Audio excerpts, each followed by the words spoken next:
Order in the court please. Mister lucky, ఈ కేసుకు సంబంధించి మీరు ప్రవేశపెట్టిన సాక్షులు ప్రాస్టిట్యూట్స్. అలాగే మిస్టర్ అంజి కనపడకుండా పోవడానికి మైథిలి కన్స్ట్రక్షన్స్ మీద వారు తెచ్చిన స్టేయే కారణం అని ఈ కోర్టు నమ్ముతోంది. ఈ కేసుకు సంబంధించి మీరు ఇంకేమైనా మాట్లాడదలుచుకున్నారా? Yes, Your Honor. Before that, senior lawyer, ex-judge, mister Suryanarayana గారిని క్రాస్ ఎగ్జామిన్ చేయడానికి పర్మిషన్ ఇవ్వాల్సిందిగా కోర్టు వారిని కోరుతున్నాను. నన్న సూర్యనారాయణ గారు అంటే మీరేగా, సత్యరాజ్ గారు కాదు కదా.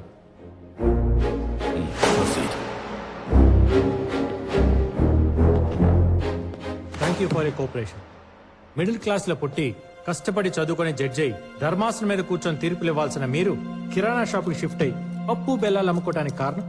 న్యాయ వ్యవస్థలో పేరుకుపోతున్న కమర్షియాలిటీ వల్ల ఈ వివేక్ విసిరే డబ్బుకు ఆశపడి పవిత్రమైన ఈ ప్లేస్ ని బిజినెస్ అడ్డాగా మార్చి న్యాయాన్ని అమ్మగా భావించే నా చేత ఓ ఆడపిల్లపై అన్యాయంగా తీర్పు రాయించడం వల్ల. అర్థమైంది. మీరు అనుకునే దుర్మార్గుడితో న్యాయబద్ధంగా ఫైట్ చేయలేక జాబ్ వదిలేసి వెళ్ళిపోయారు. బాగుంది. మరి వెళ్ళిపోయిన వాళ్ళు వెళ్ళిపోయినట్టు ఉండక మళ్ళీ ఎందుకు తిరిగి వచ్చారు? అది వివేక్ వల్లే. రోజు రోజుకి అతను చేస్తున్న క్రిమినల్ యాక్టివిటీస్ పెరిగిపోవడం వల్ల, ఇక్కడ కొంతమంది లాయర్లు వాడిచ్చే కరెన్సీకి కక్కుర్తిపడి కమర్షియల్ అయిపోవడం వల్ల. బండి మా వైపు తిప్పారనమాట. అంటే 25 ఏళ్ల నుండి ఆయన ఎలాగైనా లోపల వేయాలని అన్ని విధాలా ట్రై చేసినా మీరు తప్ప ఊళ్ళో వాళ్ళందరూ డబ్బులకి అమ్ముడుపోవటం వల్ల మీ కక్షని ఎలాగైనా తీర్చుకోవాలని కంకణం కట్టుకొని మరీ మీరే గ్రౌండ్ లో దిగారనమాట. నాది కక్ష అయినా అతను క్రిమినల్, చేసింది క్రైమ్. అది తేల్చాల్సిన బోల్లో నిలబడడం మీరు కాదు, ధర్మాసనం మీద కూర్చున్న న్యాయమూర్తి గారు. విన్నారు కదా యువర్ ఆనర్, ఒకప్పుడు నా క్లయింట్ వేగ్ గారు ఏ తప్పు చేయలేదని ఈయనే తీర్పిచ్చారు. మళ్ళీ ఈయన ఇచ్చిన తీర్పు రాంగ్ అని రిజైన్ చేశారు. తర్వాత నా క్లయింట్ వేగ్ గారి ఎదుగుదల చూడలేక ఎలాగైనా ఇరికించాలని ట్రై చేస్తూనే ఉన్నారు. కానీ వివేక్ గారి మంచితనం ముందు ఈయన కక్ష తీరపోయేసరికి పనికి రాని ఎక్కడా లేని పాత కేసులు పట్టుకొని ఇవి ఆయనే చేశాడని నమ్మించి ఉరికంపై ఎక్కించి ఈయన పగ తీర్చుకోవాలని నానా తెప్పలు పడుతున్నారు సదరు ఎక్స్ జడ్జి గారు. అంటే వాళ్ళు ప్రాస్టిట్యూట్స్ కారా? ప్రాస్టిట్యూట్స్ అయినంత మాత్రాన ఒక వ్యక్తి కోరిక మేరకు బిడ్డను కనిచ్చి మాతృమూర్తి అయ్యే అర్హత ఉండదా వాళ్ళకి? అయినా వీళ్ళలో ఎవడికి 5 నెలల కడుపు అనేది నిజం కాదా? As a proof gynaecologist Ramadev గారు ఇచ్చిన రిపోర్ట్ సబ్మిట్ చేస్తున్నాను యువర్ ఆనర్.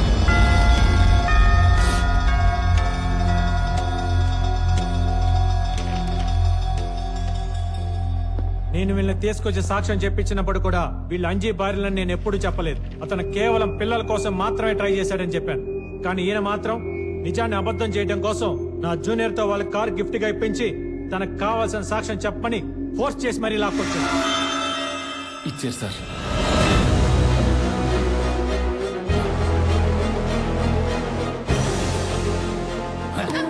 యువర్ ఆనర్, మన వ్యవస్థలో తప్పుంటే దాన్ని న్యాయబద్ధంగా సరిదిద్ది ప్రజలకు ఆదర్శవంతంగా నిలబడాల్సిన జడ్జ్ తన పాత కక్షలు క్యారీ చేస్తూ ప్రెజెంట్ సిచ్యువేషన్ పొల్యూట్ చేస్తూ సొసైటీలో గౌరవం ఉన్న ఒక వ్యక్తి పరువుకి భంగం కలిగించేలా చేస్తున్న బిహేవియర్ ని తప్పుపడుతూ 1961 under section 35 punishment for advocate misconduct కింద కేసు నమోదు చేసి ఇక మీదట నా క్లయింట్ విషయంలో ప్రత్యక్షంగా గాని పరోక్షంగా గాని ఇన్వాల్వ్ అవ్వకుండా ఆయన ఏజ్ దృష్టిలో పెట్టుకుని ఇంట్లో కూర్చోబెట్టవలసిందిగా యాజ్ ఎ లాయర్ గా, యాజ్ ఎ కొడుగ్గా కోర్టు అని కోరుతున్నాను. That's all your honour.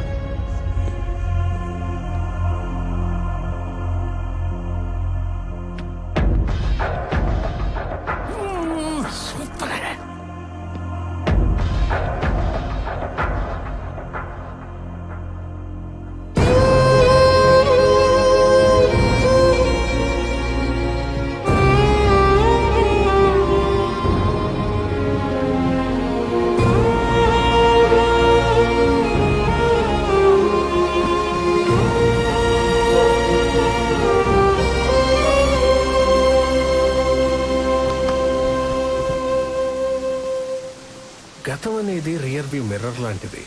దాన్ని అవసరమైనప్పుడు మాత్రమే చూస్తూ ఎదరికి డ్రైవ్ చేయాలి. దాన్ని చూస్తూ డ్రైవ్ చేసుకుంటూ పోతే యాక్సిడెంట్లు అయిపోతాయి. ఇలాగే అవును నాన్న, ఈ ఏజ్ లో అలాంటి డ్రైవింగ్ నీ హెల్త్ కి మంచిది కాదని ఈ లైసెన్స్ లాక్కొని మరీ ఇంట్లో కూర్చోమని చెప్తున్నా. ఓ తండ్రి సేఫ్టీ కోసం కొడుకు చేస్తున్న ప్రయత్నాన్ని పాజిటివ్గా తీసుకొని ఫీల్ అవ్వద్దని మనస్ఫూర్తిగా కోరుకుంటున్నాను.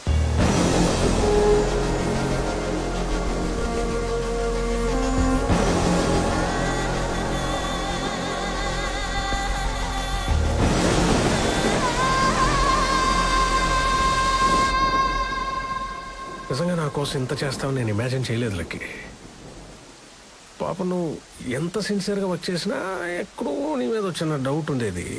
ఎంత డబ్బు కోసమైనా సొంత తండ్రిని భర్త శత్రువులా చూస్తాడా, ఆయన శత్రువునే గెలిపిస్తాడా అని. కానీ నేను రాంగ్ అని ప్రూవ్ చేసావు. నీ కమర్షియాలిటీ ముందు ఎలాంటి రిలేషన్షిప్ అయినా వేస్ట్ అని నిరూపించేసావయ్యా. ఇదిగో నీకు డబుల్ ప్రమోషన్ ఇస్తున్నా.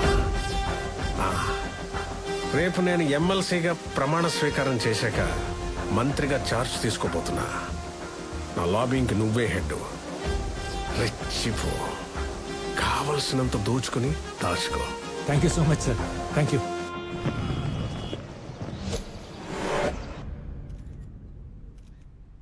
వివేక్ వర్ధన్ అనే నేను శాసన పరిషత్ సభ్యుడిగా ఎన్నికైనందున అయిపోయింది కదా సార్. చదవండి ప్లీజ్. భారతదేశ సర్వౌ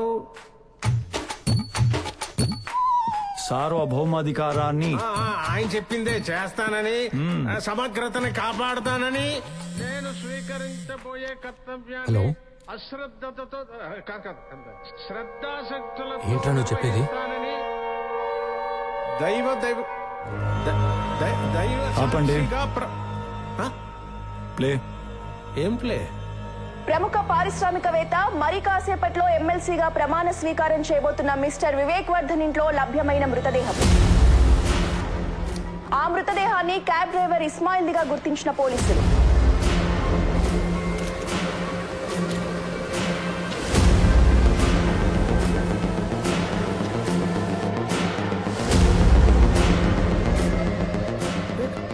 కాదు. That's your farmhouse. You should know it, right? No, but ఇతను ఎవరో నాకు తెలియదు సార్. సార్ ఇస్మాయిల్ ఎవరో మా సార్కే కాదు సార్, నాకు తెలియదు. క్యాబ్ డ్రైవర్ అంటే ఖచ్చితంగా ఆ బాడీ మాది కాదు సార్. ఎవరో ఎక్కడో పోడ్చిపోయి పొరపాటున మా దొడ్లో దాచుకున్నట్టున్నారు. కాదు, తన భర్త చావుకి వివేకే కారణమంటూ రోధిస్తోంది మృతుడి భార్య.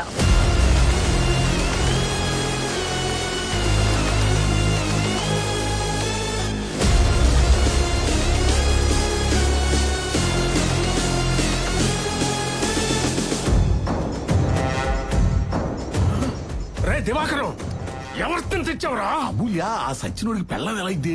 నువ్వు వెళ్ళడుగు. ఉండి దీన్ని పని చెబుతున్నా. కాలి బాయ్. She's your wife, right? ఇదంతా ఏదోలా ఉంది. ముందు ఈ paper No. Wait. Let her speak.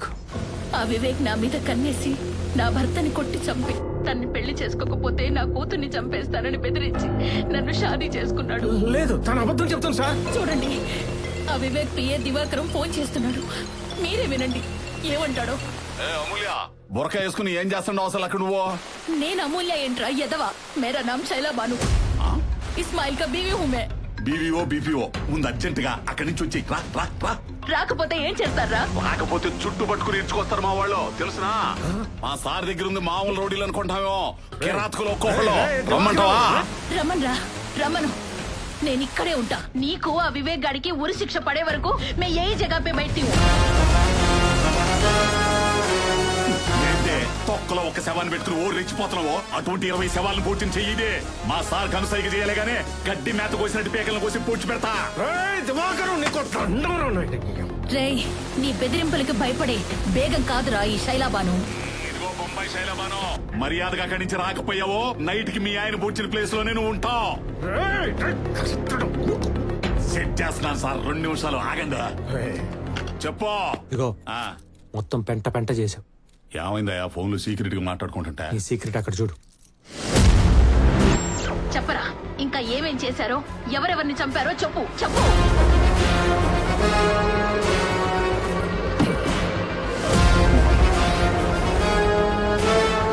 Hello, paragon చెప్పులు షాపా? కొండ ఐస్ క్రీమ్ మీద చెర్రీ పండు ఏమైనా ఉందా? గుండె ఐస్ క్రీమ్ ఉందంట, కావాలా? నేను కంప్లీట్ నేను చదివేస్తాను. ఇంటికెళ్ళి చదువుకోండి. ఇంటికెళ్ళి చదువుకో.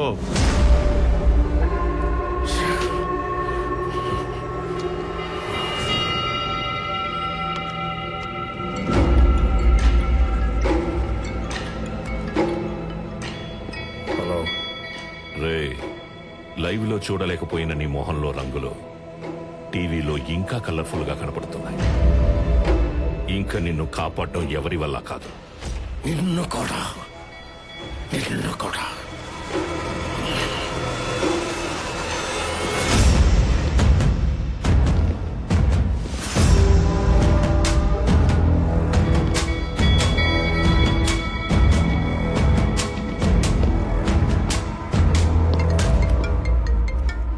హలో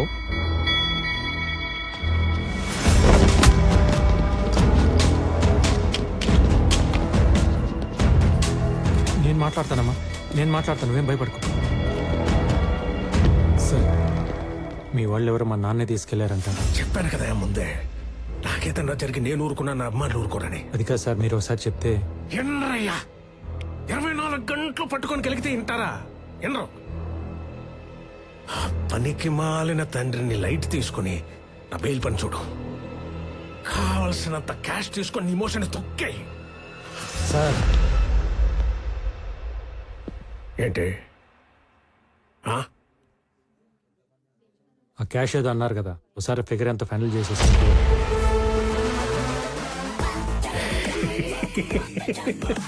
వచ్చావయ్యా.